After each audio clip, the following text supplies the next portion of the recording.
Warum lässt Allah das Leid im Gazastreifen zu? Warum müssen die Menschen dort unter widrigsten Bedingungen in Zelten leben, ohne medizinische Versorgung und dem Hunger ausgeliefert? Versunken in Müll und Schutt kämpfen diese Menschen ums Überleben, während sie den Besatzungen ausgesetzt sind, die willkürlich auf unschuldige Zivilisten schießen und sie einfach inhaftieren können.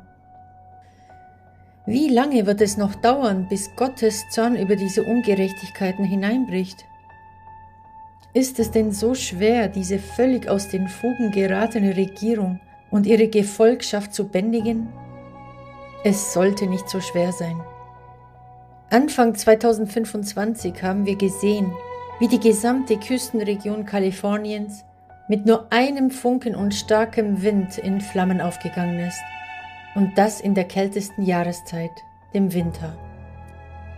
Einen Tag zuvor hatte die Moderatorin bei der Golden Globe-Verleihung angemerkt, dass sich keiner der Schauspieler bei Gott bedankt hatte, als er seinen Preis entgegennahm, und fügte hinzu, dass dies in dieser gottlosen Stadt keine Überraschung sei. Ihr Kommentar erntete zynischen Applaus. Doch nur einen Tag später standen einige dieser Hollywood-Schauspieler vor dem Schutt ihrer Millionenvillen. Warum greift also Allah in Palästina nicht ein und lässt Israel mit seinem Größenwahn und der Missachtung grundlegender moralischer Prinzipien sowie der Menschenrechte wie dem Schutz der Menschenwürde, dem Recht auf Leben, der Freiheit der Person oder dem Recht auf Eigentum fortfahren? Es gibt viele verschiedene Erklärungsansätze und ich möchte heute einige davon erörtern, wobei zu beachten ist, dass letztlich nur Allah die wahren Hintergründe kennt. Erstens, es ist eine Prüfung für die Weltbevölkerung. Dieser Krieg betrifft nicht nur die Personen selbst, wie es in Hollywood der Fall war, sondern stellt vielmehr eine Prüfung für die gesamte Menschheit dar. Die Frage, die sich stellt, ist, wer schaut weg und wer setzt sich ein? Besonders die muslimische Welt ist in dieser Situation gefragt. Dazu gehören auch die islamischen Staaten, die ihren Glaubensbrüdern in Palästina oft in entscheidenden Momenten den Rücken gekehrt haben. Die aktuelle Situation in der muslimischen Welt ist das Ergebnis jahrelanger Ignoranz gegenüber den Geboten Allahs und des mangelhaften Lebens des wahren Islams. Zudem fehlt es leider an einem Zusammenhalt unter den muslimischen Ländern. Im Gegenteil, viele von ihnen haben sich über Jahre gegenseitig bekriegt und wurden strategisch gegeneinander aufgehetzt, häufig angeheizt von nicht-muslimischen Kräften, die sich jedoch als Muslime ausgeben. Auch gibt es Spannungen zwischen Sunniten und Schiiten. Die arabischen Länder stehen zudem oft unter dem Einfluss und der Kontrolle Israels und der Vereinigten Staaten, was jede Form von Hilfe für Gaza erschwert und verhindert. Hier und da erheben sich Stimmen und viele Politiker missachten zwar das Vorgehen der Israelis, aber bewirken tun sie leider nichts. Die aktuelle Situation in der islamischen Welt ist zweifellos komplex und lässt sich nicht über Nacht verbessern. Insbesondere die Lage in Gaza und die weltweite Reaktion auf diese Ereignisse bieten uns jedoch eine wertvolle Gelegenheit zur Reflexion über den Zustand unserer Gesellschaft. Sie offenbaren, wie tiefgreifend die Menschheit in ihrer Entwicklung ins Stocken geraten ist. Es wird deutlich, dass wir als globale Gemeinschaft an einem kritischen Punkt angekommen sind, an dem es notwendig ist, uns mit den Herausforderungen auseinanderzusetzen und aktiv an uns selbst zu arbeiten. Doch das, was wir derzeit beobachten, ist nur die Spitze des Eisbergs. Wenn wir die Weltgeschehnisse aus der Ferne betrachten, erkennen wir, wie sehr die Menschheit durch Geldgier, Machtstreben und materialistische Werte geprägt ist. Der Prophet Mohammed, Friede und Segen seien mit ihm, hat bereits vorhergesagt, dass es eine Zeit kommen wird, in der die Muslime zwar zahlenmäßig stark vertreten sind, jedoch in ihrer Position und Stärke erheblich schwächer als andere Völker sein werden. Er beschrieb diese Situation mit den Worten: dass die Muslime wie Schaum sein werden, die von der Flut abgetragen werden. Die Liebe zur Welt und die Angst vor dem Tod scheinen viele daran zu hindern, für Gerechtigkeit einzustehen. Auch unter den rund 2 Milliarden Muslimen zeigt sich, dass viele sich von den weltlichen Aspekten ihres Lebens leiten lassen und weniger der spirituellen Dimension Beachtung schenken. Es ist höchste Zeit, dass wir uns dieser Realität bewusst werden und gemeinsam arbeiten, um die dringend benötigten Veränderungen herbeizuführen.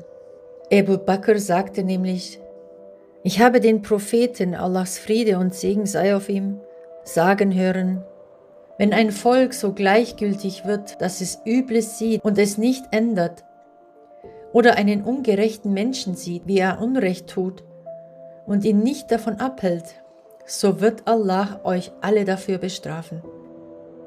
Ich schwöre bei Allah, dass es eure Pflicht ist, Gutes zu gebieten und Übles zu verbieten. Sonst wird Allah euch einem gewalttätigen Volk ausliefern, das euch unterdrückt. Der Beweis für die Richtigkeit der Aussage lässt sich in der aktuellen Situation in Palästina, Ostturkestan, Afghanistan, Arakan, Tschetschenistan, dem Irak und Zentralafrika erkennen. Nicht zu vergessen die Uiguren, wo Millionen von Muslimen unterdrückt und tyrannisiert werden. Es ist an der Zeit, dass wir angesichts dieser Ungerechtigkeiten und Gräueltaten nicht länger tatenlos zusehen. Wir müssen handeln und uns für die Rechte der Betroffenen einsetzen, indem wir ihnen eine Stimme geben und für sie eintreten. Zweitens. Der aktuelle Zustand der Welt zeigt uns eindrücklich, dass der Koran die Wahrheit verkündet und auch übertragbar auf die jetzige, angeblich aufgeklärte und moderne Welt in unserem Zeitalter ist. Je intensiver ich mich mit dem heiligen Koran auseinandersetze und die gegenwärtige Situation betrachte, desto klarer offenbart sich mir die Wahrheit der göttlichen Worte. Für diejenigen, die den Koran als veraltet und nicht passend für die jetzige, in Anführungszeichen aufgeklärte Welt angepasst betrachten, habe ich eine deutliche Antwort. Aktueller und relevanter könnte er nicht sein. Wie in der Vergangenheit gibt es auch heute Völker, die sich dem Zorn Gottes aussetzen und Führer, die sich von ihrem moralischen Weg entfernt haben und sich selbst als eine Art Gott betrachten. So ließ der Pharao zur Zeit des Propheten Moses alle neugeborenen Jungen töten, weil ihn eine Prophezeiung warnte, dass einer von ihnen eines Tages seinen Thron gefährden würde. Doch unter Gottes Führung überlebte Moses und wuchs sogar im Palast des Pharaos auf. Diese Erzählungen machen uns bewusst, wie Menschen abdriften können, wenn sie keine Grenzen mehr kennen und nach eigenen Regeln leben. Die gegenwärtigen Führer wie Netanyahu und Trump übertreffen sogar die biblischen Pharaonen in ihrer Bösartigkeit. Sie führen einen Krieg gegen wehrlose Zivilisten, nicht nur gegen neugeborene Babys, sondern auch gegen Mütter, Kranke und Alte. Dies ist kein Krieg, sondern ein massenhafter Mord an Unschuldigen. Das langsame Verhungern-Lassen ist diesen Herrschern offenbar zu mühsam, weshalb sie zur Todesstrafe greifen, um angebliche Terroristen zu hängen. In ihrer absurden Logik sind sogar palästinensische Kinder potenzielle Terroristen, die man besser gleich beseitigt. Auch im Irankrieg ist die zivile Bevölkerung Ziel der Angriffe.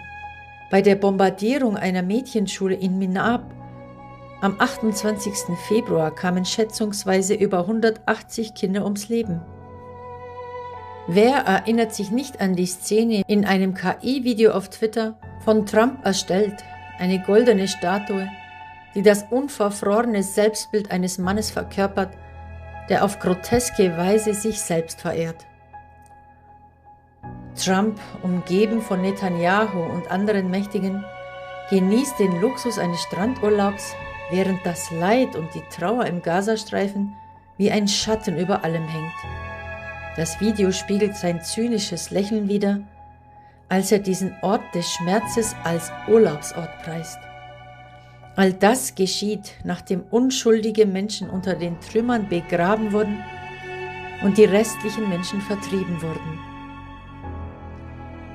Wer, wenn nicht jemand mit einem monumentalen Hochmut, würde wagen, sich in Gold zu gießen und sich damit über das Leid der Welt zu erheben? Es ist ein Bild voller Eitelkeit und Entfremdung.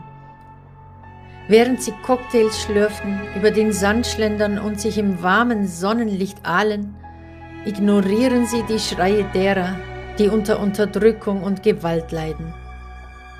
Es ist eine verfluchte Gleichgültigkeit, die das Schicksal vieler besiegelt, ohne auch nur einen Augenblick innezuhalten. Ein schreckliches Schauspiel der Menschlichkeit, das durch den Glanz des Goldes nur noch verstärkt wird. So wie einst die Pharaonen, die sich als Götter über die Menschen erhoben, blind für das Leid, die sie mit ihrer Hochmut begleiteten. Laut den Überlieferungen wurde Nimrud, der König zur Zeit Abrahams und der sich als Gottheit betrachtete, durch eine winzige Fliege, die in sein Nasenloch eindrang, wahnsinnig gemacht. In seinem Wahnsinn ließ er sich schließlich selbst so heftig auf den Kopf hauen, so dass er ums Leben kam. Allah zeigt uns mit solchen Beispielen, dass er zu allem fähig ist und selbst den stärksten Menschen mit einem kleinen Wesen wie einer Fliege besiegen kann. Brüder und Schwestern, lasst uns unermüdlich die klagende Stimme der unschuldigen Kinder aus Gaza sein. Mögen wir die verzweifelten Schreie der palästinensischen Mütter vernehmen, deren Herzen in tiefem Schmerz gebrochen sind. Lasst uns in alle Winde hinaustragen, dass wir die Rechte aller unterdrückten und tyrannisierten Muslime weltweit verteidigen. Denn ihr Leid ist unser Leid, ihre Hoffnung ist unsere Hoffnung. Lieber ehrenhaft unter der Erde zu ruhen, wenn es nötig ist, als ehrenlos über der Erde zu leben, sollte für uns als Muslime die größte Ehre sein. Wenn der Westen von stahlverstärkten Mauern umgeben ist, habe ich doch eine Front, wie meine vom Glauben erfüllte Brust. Wie kann man diese Mauer und diesen Glauben zerstören?